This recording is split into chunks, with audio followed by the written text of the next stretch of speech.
Hello, I am the Silver Wheel Witch. Welcome to my channel.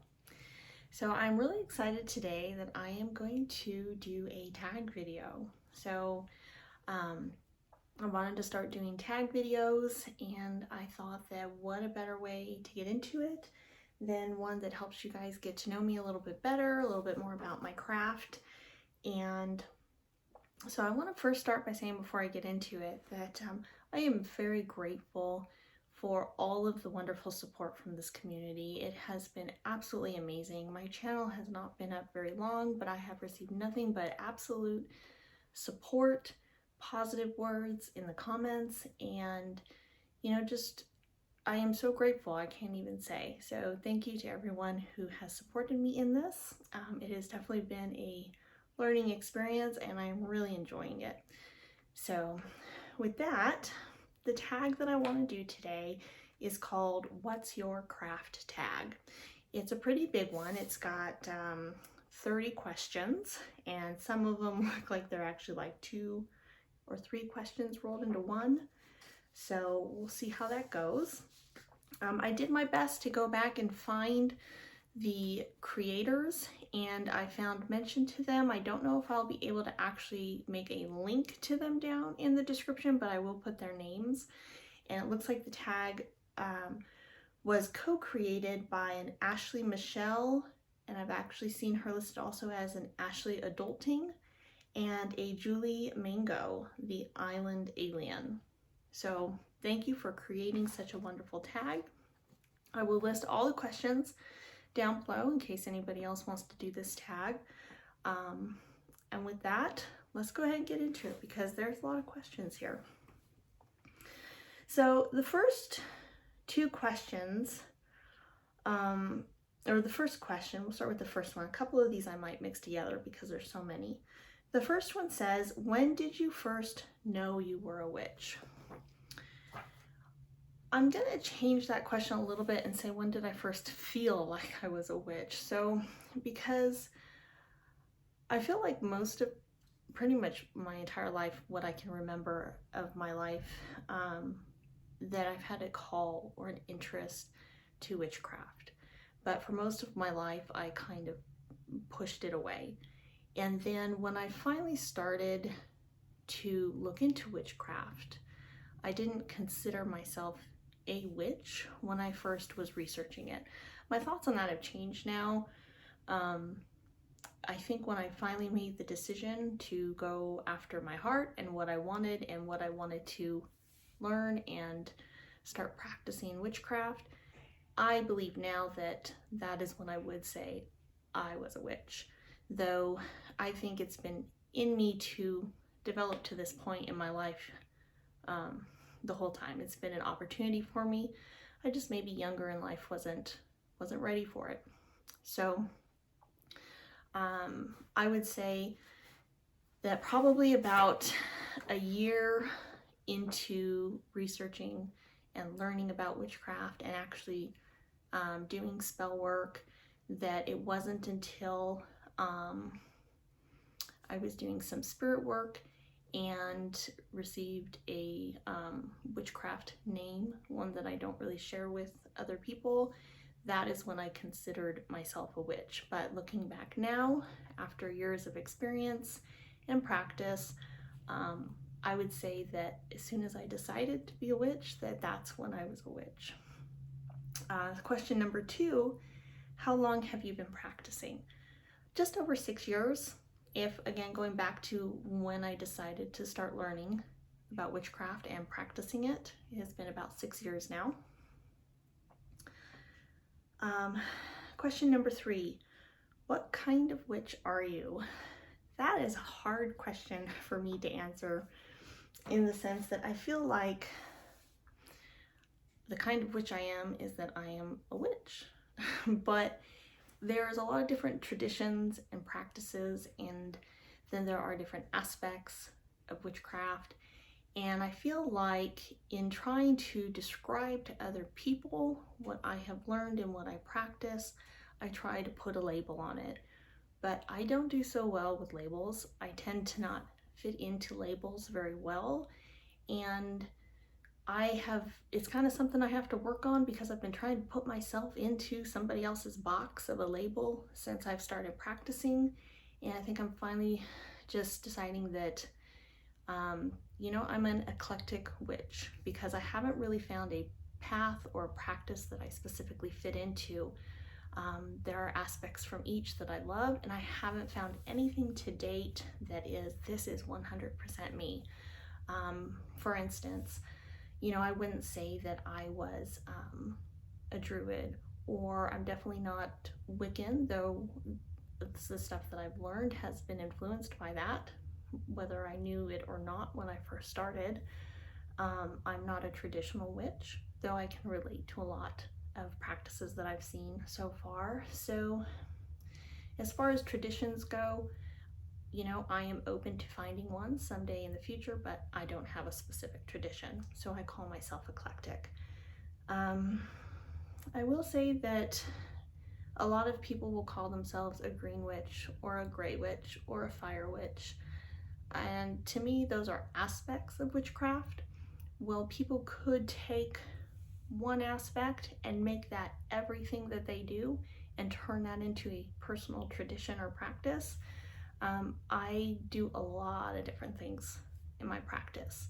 So I would say that aspects that fit into my craft that I practice in eclectic witchcraft would be that I started off in green witchcraft because it was a very safe place to start without knowing much about history or origins, about traditions or practices or where they get their teachings from was very important to me, and I couldn't find any resources that really explained it briefly but well. So green witchcraft was where I started, and then very much now I would say that my practice is very heavy with hedge witchcraft. I also do a lot of divination, and so for defining aspects of my craft, I would say that I work with a lot of fire and candles, gemstones, herbs, divination of all types, and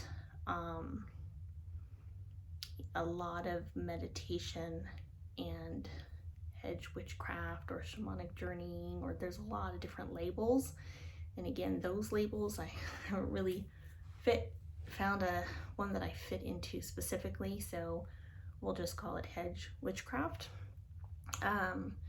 But basically meditations and traveling into the other world with spirit guides and ancestor work and deities and all of that. So that is the type of witch that I would say that I am. So AKA eclectic. Let's see. Question number 4. Well, what path or tradition do you follow? So I feel like I kind of lumped that all into one, what kind and what tradition. Next question says, number 5, is your craft devotional or secular? And also, how did you incorporate your faith into your craft if you do? Mine's a little bit everything, to be honest. It started out as very much just wanting to do the magic and turned into very quickly, within a couple months, honestly, of researching into having also devotional practices with deity. And so it's a little bit of both. And I would say, how do I incorporate it, my faith, into my craft? Well, I mean, I would just say that I do have devotional work that I work with deity. Number 6, are you a closeted witch or out in the open? And if so, how do your friends and family feel about your path?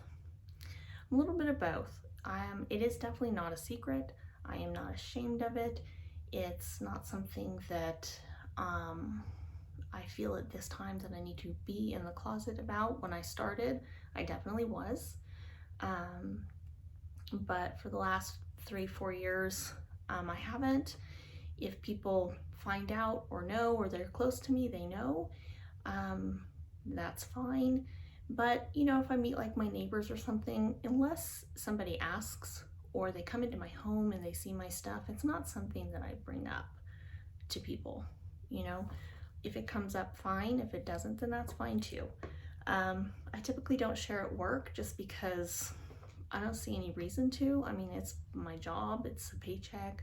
I work with some really great people. I'm sure some of them have seen my content. If they have, they haven't said anything. You know, it doesn't bother me, but I'm the type of person that likes to really keep my work and my personal life separate. I do work a full-time desk job. I work from home, and I just don't see any reason to, you know, share it with my coworkers.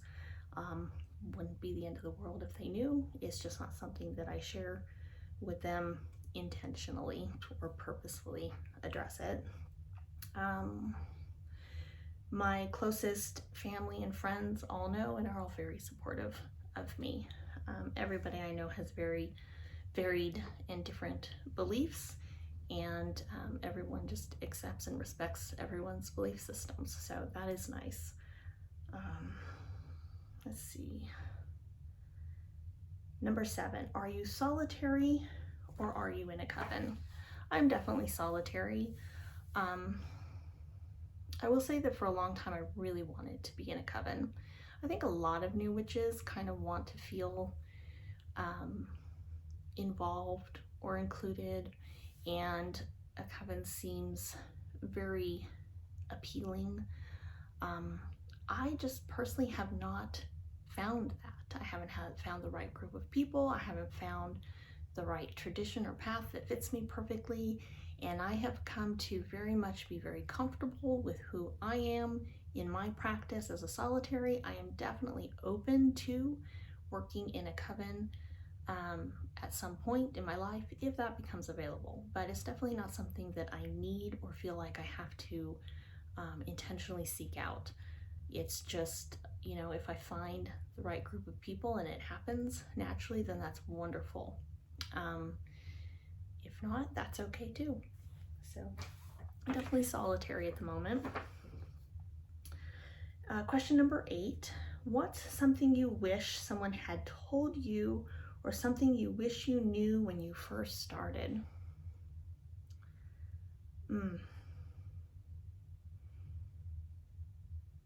You know, I don't really know. Like, I feel like a lot of the information that I have found over the years and learned and grew from, and the experiences have all been there for a meaning, you know, that I needed to go through them to get me to where I am. So I don't know that I would want to wish that I didn't have to go through that, because, you know, I'm the kind of person that doesn't live with regrets. Like, everything I've been through has been for a reason or a purpose or something that I can learn from and grow from. But as far as something that I wish somebody would have told me, well, I didn't really have anybody when I first started, and I just would have really liked to be able to find resources easier. I just didn't know how to find the resources when I first started, so that was a bit of a challenge. It just would have been something a little bit nicer, that if somebody could have said, hey, go to this website and find all these books, and you know, that would have been nice. But you know, maybe that just wasn't in the cards for me. Maybe there was some reason for me to go through those struggles of finding what I needed. Okay, so question number 9, what resource was the most valuable to you in the beginning of your practice, and what about now? Books and more books. So, you know, when I first started, like, I was not the type of person that was very into social media or anything like that. I'm the type of person that tends to have a very few good friends as opposed to a ton of friends. So, you know, I didn't really know anybody that had information, and I didn't really know how to search properly online. So it took me a little bit of a challenge to learn. But so when I did finally find an old forum that had a lot of good information in there, I don't think it's around anymore. I don't remember exactly what it was called, but it had some book recommendations in there, and I was able to track down those books. And so that would be the best resource, I would say, was the written material that I was able to find. And still to this day, I mean, I find a lot of information online, but I like to have it backed up by multiple sources. And written material is great because a lot of times you have the bibliographies in the back of the books, and you can find even more books and even more books to really validate or find the sources of the information that you're working with. Number 10, what was your first spell and was it successful? So my first spell was, I often used to say that it was the beginning of my practice, but in reality, looking back, I was researching online and trying to find information and learning as much as I could possibly find. Though I've said it was a struggle at first. I did find everything I could get my hands on at the time for several months before I did my first spell. And my first spell was a candle spell to attract magic and witchcraft into my life, because I couldn't see yet that it was already there. But I would say absolutely, definitely it worked. It was pretty soon after I did that I started working with Aryan Rod, and my life has just been an amazing roller coaster of lessons and growth ever since. So I would say yes, my first spell did work. The next question, what do you do when you feel out of touch with your craft? I meditate. I have found that when I feel out of touch or out of sorts and everything's going haywire, I am usually too much in my ego self. And the best way to get back on track, to get back in alignment, to feel in touch with all the amazing things that come with witchcraft and synchronicities and all that good stuff, is to meditate. And it works for me. So let's see. Question number 12. Have you ever doubted your faith or your ability? Yeah, absolutely. I think that most people do. I think that it's a very normal thing to go, oh my gosh, what am I doing here? Is this really working? Am I doing what's best for me? And do I really know what I think I know? And I think that that's a very normal and healthy thing. And again, with that as well, at times when that has happened, I meditate. You go inward, you look at yourself, you just really let things go and clear your mind and just really get back in touch with yourself instead of all your outside influences that may be causing you to doubt yourself. So I would say that there have been times that has happened. Number 13, what are some grounding techniques that you've found work for you? Well, most usually I do a lot of energy work. So grounding for me is a lot of visualization and literally putting my energy down into the earth and grounding down into the earth energy. And that works a lot of the time. If I am really ungrounded though, usually eating something will help. Something like bread or sweets even. Chocolate, seems to help a lot. Breads and chocolate for me, I guess comfort foods, I don't know. They seem to help me get grounded, but usually I will try to do it with energy work first. And drinking water too, even just simply drinking water can really be a great way to just ground yourself and be in the present. Also sometimes just sitting there and kind of feeling checking in with your body, like how does your body feel, like really getting in connection with your body can also be very grounding as well. That helps me sometimes. Number 14, so we're almost halfway there. What's your biggest pet peeve in the magical community?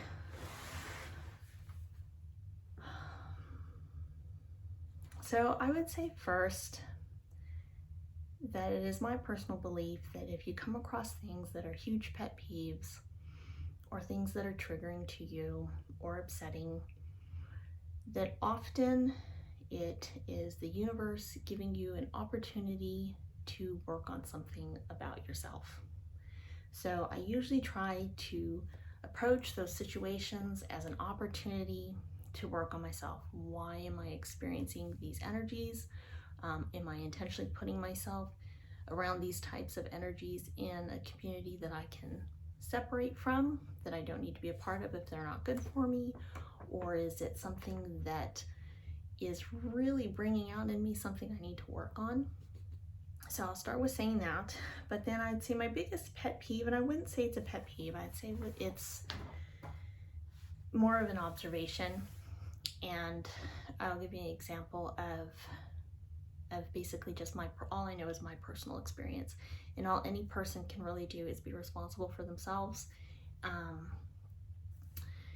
And I would say that it would appear to me that a lot of the other witches in the witchcraft community, a lot of them started practicing when they were 12 or 13 or 16 years old. And it seems sometimes like they're just not prepared to deal with people who are coming into the craft much later in life, because that just wasn't their experience. And so for me, ways that personally like affects me is that a lot of advice for new witches is the community does such a fantastic job of working with new witches who maybe things aren't going well. You know, if your spell doesn't work, it's okay. Here's things that you might want to do. And like there's almost an expectation in trying to help support people who might be having a tough go of it, that there's almost an unsaid expectation that you're gonna have something that's not going really well. I mean, we all have things that we need to work on and grow, and things that don't always work out right. But for me, the issue that I ran across with that was, like, when I started doing spell work, it worked. I had different things that I needed to work on, not necessarily spell work. It was more, you know, finding and understanding personal boundaries and other people's boundaries and interacting with people online and how to do that respectfully. And that was my huge challenge. So, you know, coming into witchcraft when I was 38 years old, I'm a full-grown adult. I have a whole life of experiences. So a lot of like posts online are geared towards people who maybe are younger, or like a viewpoint of somebody coming into the craft at a very young age, like the challenges they might come into it as. And, you know, whereas it's like if your spells aren't working, and then, you know, maybe you need to read more. And then if you're reading more, then maybe you're reading all these books, but you're not practicing, or, you know, there's always a caveat to it.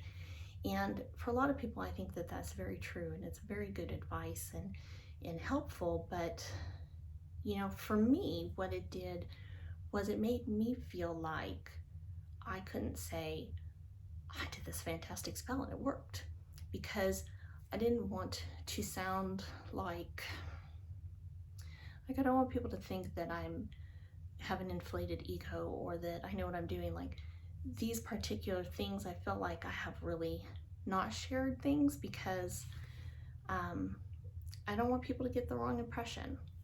And that's something that I have struggled with.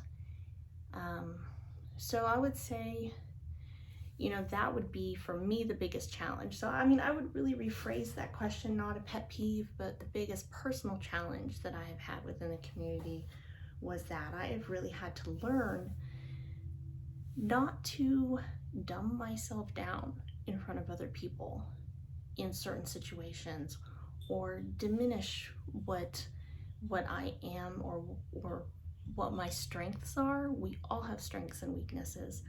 There are things that I am good at, and there are things that I am very bad at. And so, you know, it's something that I've learned that I'm not going to do it anymore, in the sense of, you know, I'm going to own my power, and that, you know, I'm not going to not be responsible for my power because I'm afraid of hurting other people's egos. But at the same time, I want to be very sensitive to people who might be having challenges with things that might come sensitive to or come easy to me. But at the same time, let people know that there are things that maybe if certain things come easy to me, there are other things that don't. It's just really depends on the person. So anyways, that is what I would say about that. If you have any questions, you know, I'm happy to answer them down in the comments. But that is one of the things that I struggle with, and that in the community, like I said, it's not a peeve of the community, it's something that I've experienced that brought out in me what I need to work on in really being able to claim my power, and also then working on communication with other people at the same time. I can be a little bit blunt at times. So while my intentions are very true, and I'm usually put a lot of thought into things about, you know, how is this going to affect other people? What are they going to think? How is it going to affect them? But then when I do finally go to present my information, for me, it comes out insensitive sometimes, and that is not who I am. It's just something I need to work on my presentation a little bit more. So anyways, I've rambled on that one way too long. So what's our next question? Number 15. What is your biggest spell disaster? I don't really, I have had a few spells that haven't really worked, that were just, I would say, not that they're disasters, but they were just duds. And then when I went back to look to see and evaluate why they didn't work, there were valid reasons for it, and maybe I just shouldn't really have done the spell in the first place, or maybe I'm doing a spell for somebody else that they weren't willing to put the work in for it, and you don't just like do a spell and sit back and wait for it to happen to you. That's just not the way it works. So I wouldn't say that I've had any spell disasters, but I have had a couple spells that just were duds. They didn't work.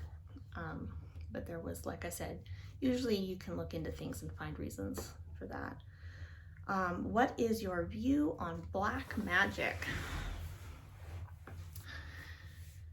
I don't think things are necessarily black and white or gray. I think that there is it's a spectrum, and it's always shifting and changing, and it's based on people's personal choices and what they want to practice.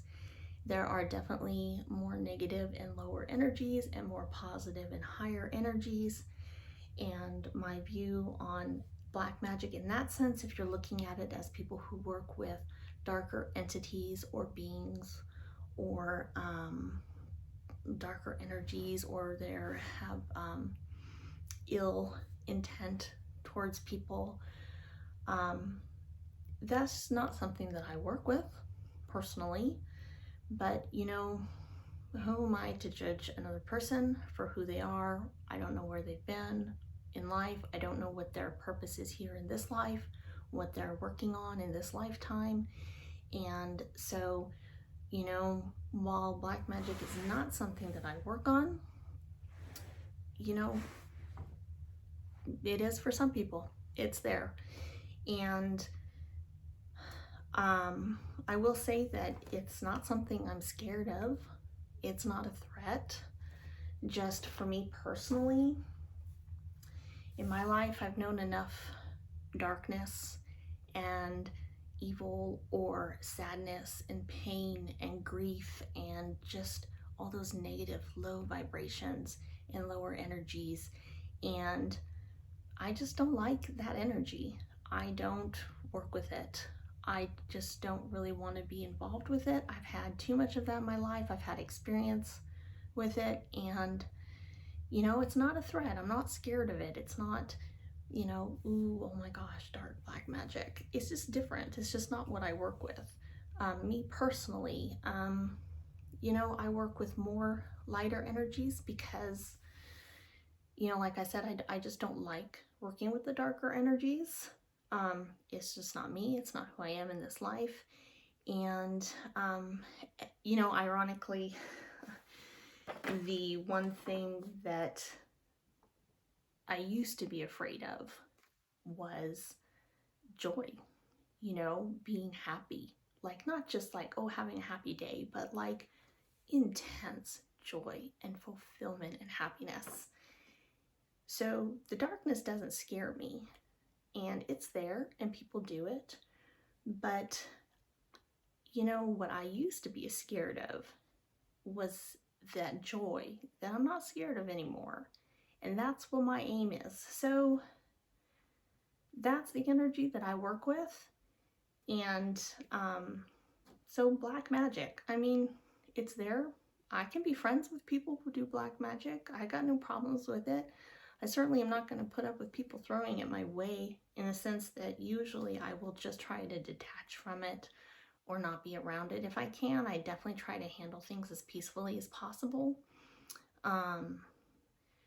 You know, but usually just separating from those type of energies. If you're worried about it, you can usually just separate yourself from it, completely detach from it, you know. And, you know, if you can't, then there is always other ways. So if you're the type of person who doesn't want to work with dark energies, but you feel like they're coming at you, there are always ways. Do some meditations. If you work with spirit guides or deities or ancestors or allies or anything like that, there are always ways to deal with situations on whatever path you're on, whatever beliefs you are. Just be true to yourself. And, you know, for everybody that doesn't practice what I practice, that's what I would say. Just, you know, be true to yourself. And I hope that everybody learns from what they experience in life and grows.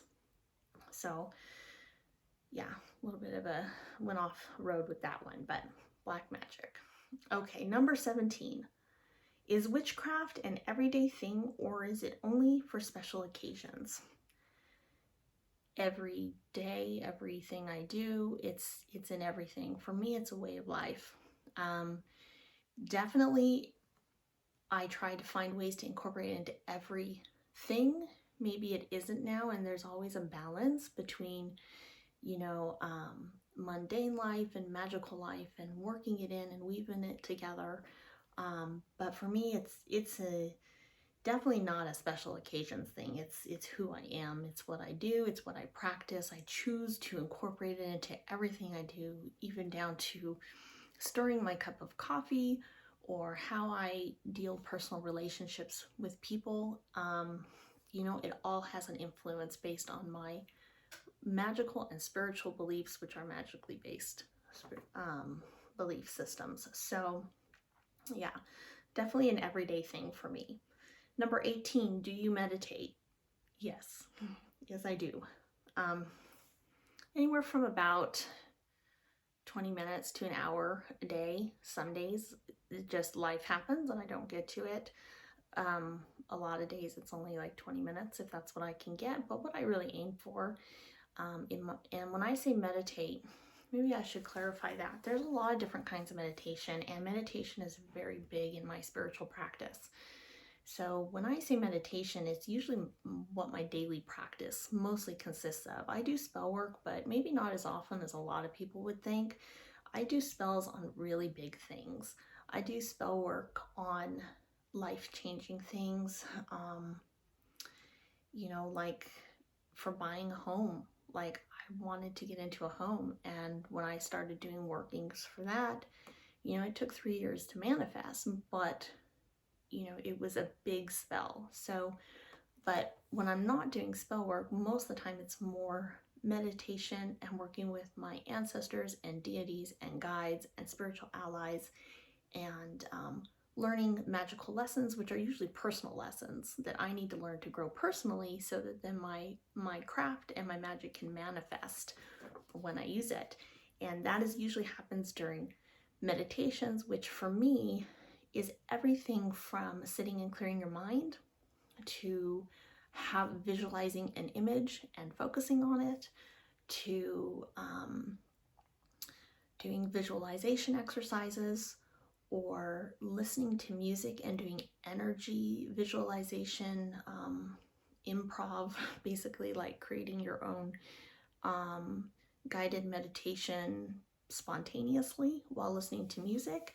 And then sometimes for me, so when I do what people would call hedge crossing or shamanic journeying, or I'm really not quite sure what label to give mine exactly, but I do that. I go travel into the other world. Sometimes that happens for me, it just happens. Like I'll be doing a visualization and there's a clear way you can tell between when whether it's somebody speaking a guided meditation or you have a preset one, or even if you're doing it like improv, like you're just coming up with it as you go, you're coming up with it. But when you are like in the other world and you're dealing with other energies and spirits and learning things, like it's more like a picture show for me. Like things just start happening. I didn't think about them. I just start seeing things, or I'm shown things. And so I call that meditation as well. And then also intentional journey work or hedge crossing, and that where I would specifically, usually when I'm doing that intentionally, I'll put on drumming music, but for me it happens very easily too with just listening to regular music. Music for me in general, anything with a beat to it at all seems to really, trigger that with me where I can then cross. So all of those different things I call meditation, and it's part of my daily practice, and they kind of shift around like depending on what I need, where I'm at in life. Am I just overstressed and I need to relax? Then I might just simply do, clear my mind meditation, so it really depends. But yes, I meditate. There are a lot of different types of meditation out there. Is part of my main practice. Number 19, do you practice divination? If so, what techniques do you use? Yes, I love divination. I've always loved divination. I do all types of divination. I do divination in everything. I don't know how to explain it, but probably a technique wise, I would say that I very often use tarot and oracle cards. Since I started using tarot and oracle cards after I started practicing, those are one of my main forms. One of the first forms of divination that I do, and I'm pretty heavy on, is candle readings. And I call it readings because I do everything from how the candle's burning, the sounds it's making, what it's doing, whether it's freestanding or glass encased, what's the wax doing, what is the flame doing, what is the smoke doing. I intentionally will do divination candles specifically for a reading, or I also, when I do candle magic spells, I will read into how the spell is reacting the candle to see how that spell is going to come out, or any messages that Spirit's trying to bring to me from those candles while I'm doing that magical working with the spell candle. So candle readings, tarot, oracle. I also do a lot of bibliomancy. Something I've always kind of done is I just grab a book and open it to a page. It's come a little bit more refined over the years, where I do that intentionally. So opening books to get a message. And the other main source of divination that I do is I get messages from birds. So I've always seen birds as messengers, And I'm actually reading a book right now that I found out there. I guess there's a name for that when you get messages from birds, and I don't remember how to say it or what it's called. But yeah, definitely birds are messengers to me in all different ways. And then I'll also just get messages from nature signs. I also like to use things like charms and runes and things like that, and pendulums, but those few items are not really as heavy. So for me, I would mostly say candle readings, tarot, oracle, bibliomancy, and messages from birds would be my main forms of divination. Okay, let's see. All right, so we're at number 20. Sorry, this is going to be a very long video, you guys. Moon phases, planetary correspondences, day of the week, hour of day, irrelevant, or key. Well, it depends on what you're doing. So for me, I work with everything and anything, but there are definitely certain types of practices and paths that do things very specific. So if you're trying to work with a planetary energy or being, you're going to need to work that correspondences it's going to matter. And very often, like I know somebody that did a lot of work with Solomon seals. I personally haven't, and to them it was a very, like, the time of day, like everything was so important. So if you're gonna, if I was to do something like that, to practice that, then yes, to me that would be very important. So it really depends on what I'm practicing. Because I'm eclectic and I pull from all different sources, then it really depends on the type of magic that I'm working. I'm definitely the kind of person that can fly by the seat of my pants and be like, okay, I need this, and do this spell because I need it right now, and use whatever I have on hand. But then I also like to do spells that are very like, what's the moon phase and what time of day am I working with? How many different correspondences can I bring in it to amplify the energy that I'm working with? But I'm also the kind of person that thinks that you definitely don't have to have anything more than yourself and your intent. It just goes back to what kind of magic are you working at that time. If you're doing a specific type of work that requires you to work with the time of day in order to contact a certain being, then yes, that would be important. But if you're doing different types of magic to maybe better your life or do certain things, then really all you need is your intent. So full spectrum there, everything. I think it's both. It's sometimes it doesn't matter and sometimes it is key. It just really depends on what you're doing. Okay, number 21. Do you keep a book of shadows or grimoire? Yes and yes. And so I still am calling my book a book of shadows, but while definitely some of my practice has been influenced by Wiccan teachings, because that's what I've had exposure to, and I am starting to learn more what is specifically Wiccan, and then able to decide if that is something that's part of my practice or not. The term Book of Shadows is a Wiccan term, and it's one that I don't necessarily feel like I want to use for my personal witch's journal, but I don't really have a better name to use to explain to people that book. So I will tend to use the term Book of Shadow to explain that book, which is more for me a witch's journal.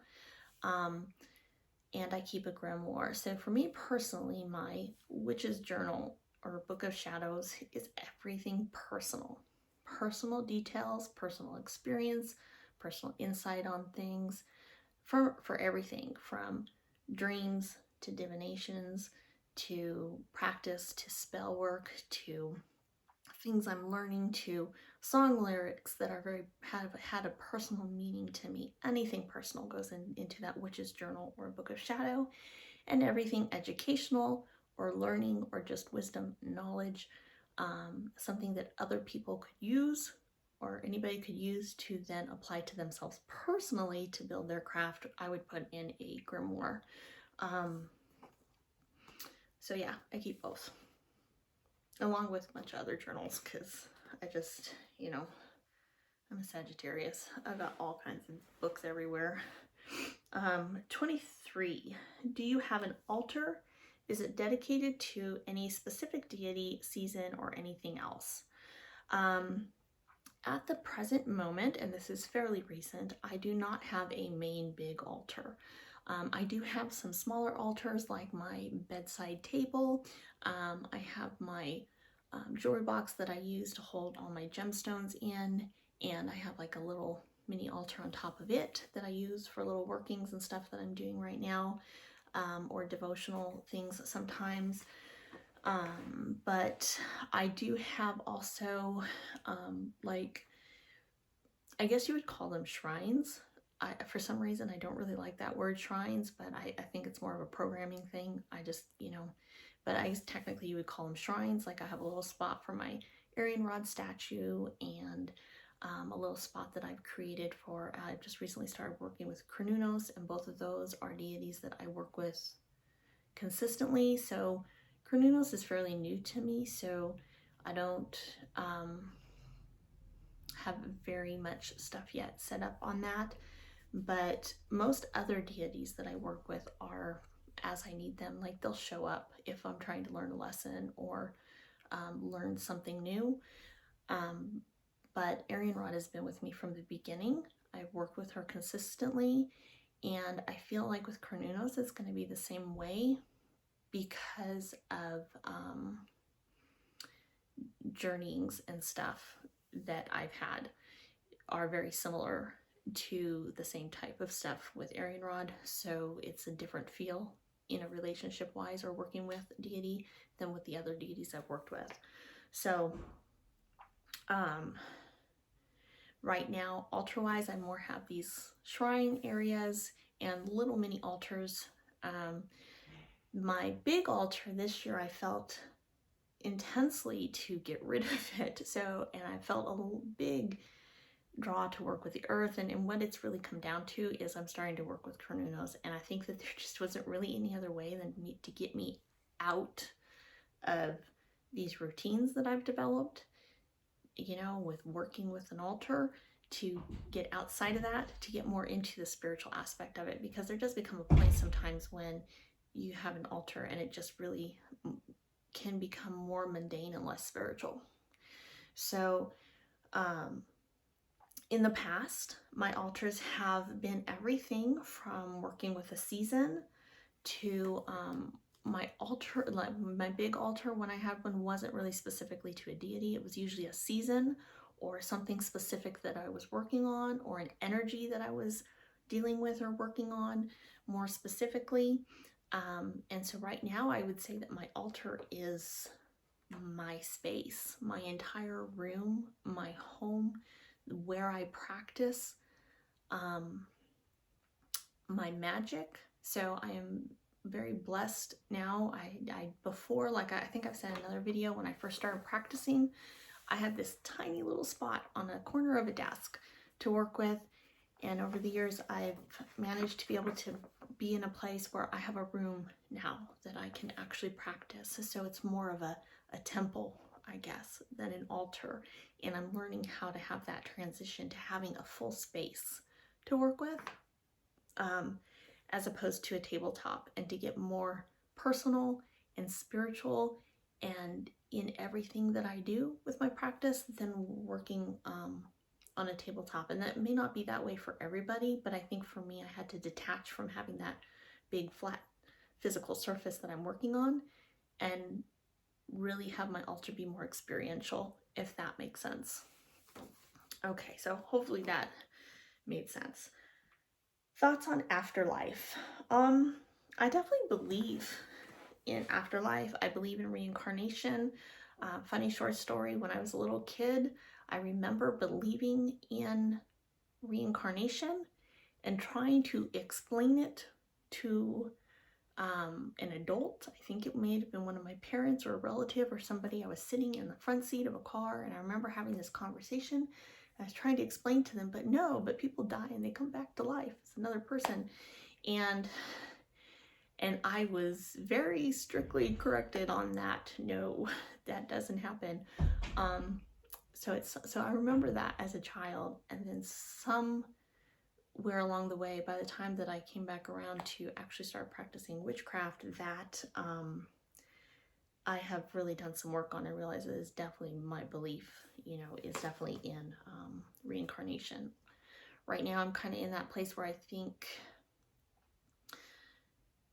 people maybe reincarnate a certain amount of times, and then there might be other times where you can choose to reincarnate or not.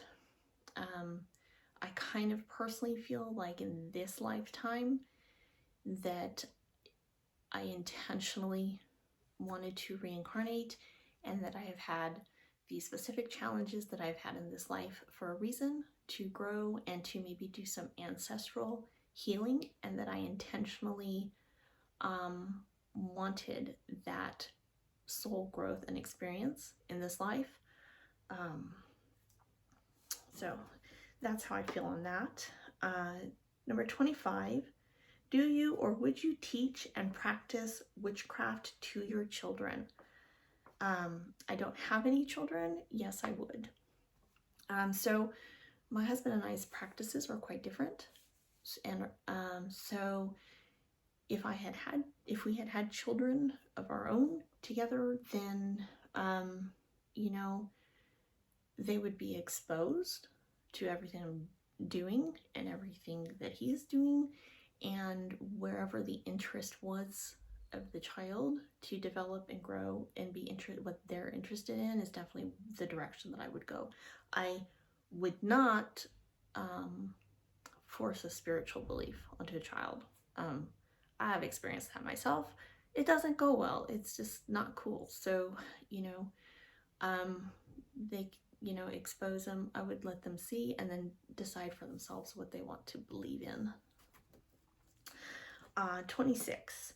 Do you have a totem animal? If so, what is it? Yes, I do. It's not typically something that I share with people, my totem animals and my spirit guides, and my allies and stuff. But I will say that my birth totem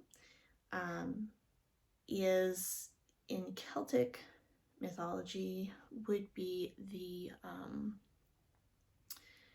the hawk, and I very much connect with that as well. I would definitely say that my birth totem is a hawk and or falcon birth totem. So I would share that for sure. But I do have other spirit guides, also other being type spirit guides and ancestors and deity and all of that. So I work with all those different beings and energies and entities. 27. What are some witch books that influenced you? Well, probably to a lot of people's dismay. I guess, no, I shouldn't say that. There's a love-hate relationship, it seems to me, with certain books that I actually started with on my path. Some people love them, some people hate them. One of the first books that I got my hands on, because I found it on a blog somewhere and I was actually able to track it down. Like I said, I had a hard time finding information. And that was The Green Witch by Erin Murphy Hiscock. And the first version I had was one of her original versions that she had, which is actually very, very close to her newer version of the same book that is out. I believe she has a whole series of books.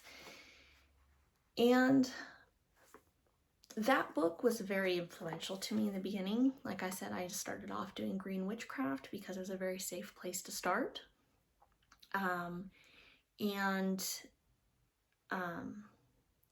When I first read that book, it was so helpful because I couldn't find anything else. It had a lot of great information in it. And then later in my practice, I reread it and I really kind of felt like, oh, well, this book is, says it's green witchcraft, but there's lots of Wiccan influence. And then I got a little bit more mature in my practice and realized that, yeah, I would probably classify that book now as green Wiccan type practices. Not being a Wiccan myself, consider that, but um, she mentions in the book the god and the goddess and things like that that are very influenced by Wicca. So, while those influences are in there, I would recommend that book to somebody who is interested specifically in being Wiccan and green witchcraft. If somebody was interested in just green witchcraft, I would probably more introduce them to, say, Witchery from Julia Diaz. But at the time, when I first started learning, that book was very helpful to me. And it wasn't, I didn't miss the fact that I'm like the god and the goddess, but this is green witchcraft. Like, it crossed my mind. I mean, I was 38 years old when I started practicing. So, those, to me, when I saw that, it was obvious. And I thought, okay, well, is this Wiccan or isn't it? And I was able to learn for myself.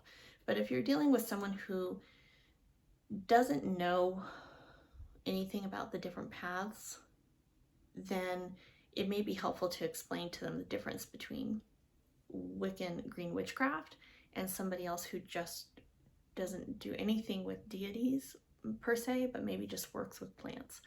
So for that reason, I think it's good to have multiple sources. And I would say that book definitely influenced me and helped me start to branch out. 6 years into it, I've read more books and I've found a lot more resources, and times have changed. And so, I would be able to recommend different books to different people. There definitely is not one book right for everybody. The other books that influenced me, I would definitely say were DJ Conway books, because I had access to them and I feel like she puts a lot of information in them. Again, I feel like there was a lot of Wiccan influence in those. But, you work with what you got, and I was okay with it being in there. I mean, I'm not Wiccan and I'm not against anybody being Wiccan. It's just not what I practice.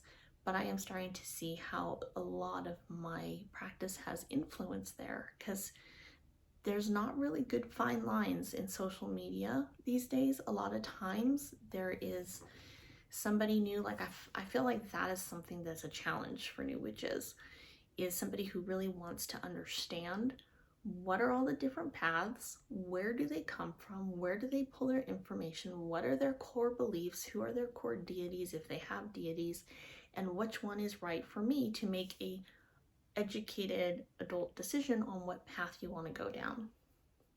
So I guess I kind of went on a whole tangent on that, but it's something to me that I feel strong about, that I would love to see in the future, is if somebody, like, I guess I've always said I've wanted to write a book, which, let me tell you, writing's not easy. So kudos to all you authors out there. Thank you for your service to the community and writing amazing books, because someday I would like to write a book that I would hope would be very influential to people. But right now, I just got to first get down my first, second, third person, my past, present, future, and repeating the same word like 20 million times. Like, even just getting over that, it's a bit challenging. So, but that's a book that I would have liked to see. I'm sorry, I know that wasn't a question, but something that really, as an adult coming into witchcraft, can break it down, because for me, I came from, the way I was raised was a very much, this is the way, and if you're not following this way, there is something wrong with you. And so spending years as a young adult getting over that, before I was finally able to get myself into doing what I wanted to do, which was witchcraft, and what was calling to me, I didn't want to just jump into a book on a specific path and start practicing it, because what if that path wasn't right for me? Witchcraft community is very great in the sense that they say, do your path, but how do you decide what path? I don't want to spend 3 years on a series of books and then find out later that they practice something that doesn't sit right with me. So that is a resource that I would love to see in the future. Maybe someday I'll learn enough about enough different paths to write a book like that that gives you, not super, like, it doesn't have to be in super depth, but what are all the different paths and practices, or the main ones out there, and where are their resources from? And maybe there's a book out there and I don't know it. There are so many books now. So if you know, let me know. Anyways, again, I digress. Let me see what else we have here. 28.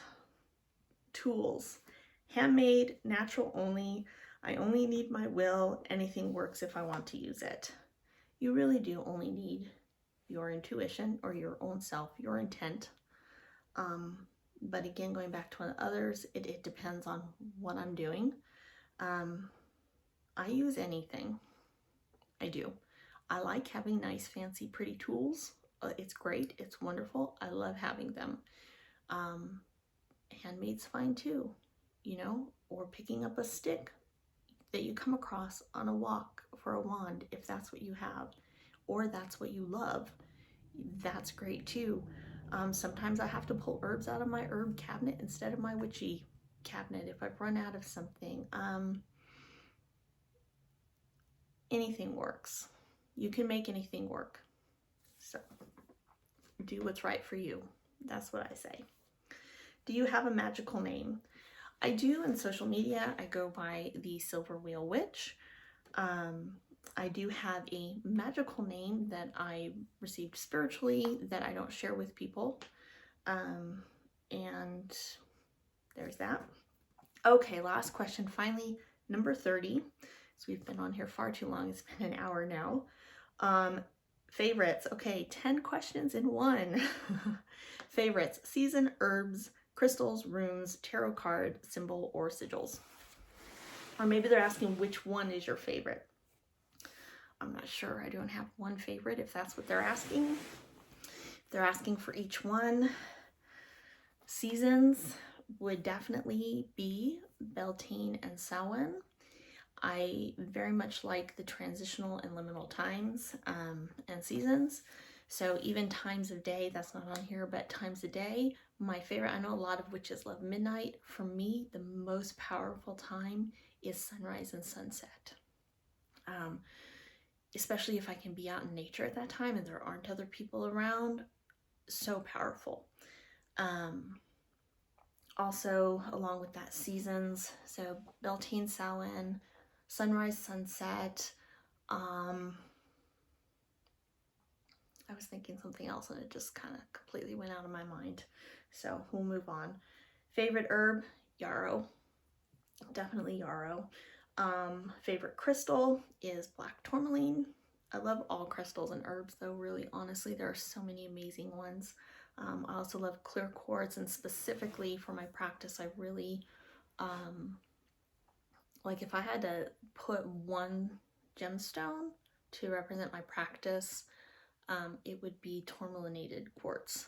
So favorite stones would definitely be black tourmaline, but tourmaline in general, and quartz or any type of quartz in general. Runes, Othala. I love the Othala rune. Tarot card, Death card. Runners up would be Strength and Chariot cards. I also really love the Page of Coins. Symbols, you know, the pentacle and the pentagram. I mean, I know that's very simple and common, but I really like those symbols. Sigils, I don't really use them so much. I don't. I understand sigils. I haven't really worked with them. I do actually have a book, Sigil Witchery, from Laura Tempest Zakroff that I plan to read this year because her way of doing sigils looks amazing. Looks like something that I would really get into. So I'm looking forward to learning that. But right now, other than that, sigils in particular, it's just not something that I typically work with. Sometimes I use the ones I get in the Witch's Moon boxes. Those are great, but they're pre-done. They're not ones that I've created. Yeah, I think that's it. I'm trying to remember what else I was going to say about the seasons, times a day. It must not be meant to set it because I can't think of what else I was going to say. So I know I kind of went off on tangents on things that were just on my mind, I guess, that things that came to mind when I was going through this, and it was a lot of questions, so thank you for anyone who really has actually stuck through it this long. This was a tag that I really wanted to do. I really want to do more tags like this that help the community get to know me better. I really have a passion for wanting to connect with everyone in the community, and especially new witches. I want them to feel like this is a safe space that they can come and ask questions. I mean, if I don't have the answer, I will refer you to another, YouTuber or witch. I got no issues doing that. I don't know everything. I am 6 years into my practice. There are some things I'm good at, some I'm not. And if it's an area that I don't feel like I have a good enough answer for somebody, I will send you to someone who I think will have the answer. But I wanted to put that out there. And if you all have any questions for me, let me know. Worst case scenario, I'll say it's something I don't share. Otherwise, I'll try to answer your questions. And yeah, if there's any other tags that you would like me to do, I'd like to start doing tags, maybe 1 or 2 a month, depending on how long they were. This one was really long, but if there's any other ones you'd like me to do in particular, I've seen some great ones out there in the tarot community lately. Like, I really liked that the 7 Deadly Sins one that's going around, but I just don't think I have enough tarot decks to fit that particular tag that would fit it, but I'm loving watching those. But yeah, anything that'll help you get to know me, my practice, or any tag that you just like me to do in general, let me know, and I would love to participate in those if I can. So I hope you all have a blessed day, and I will talk to you later.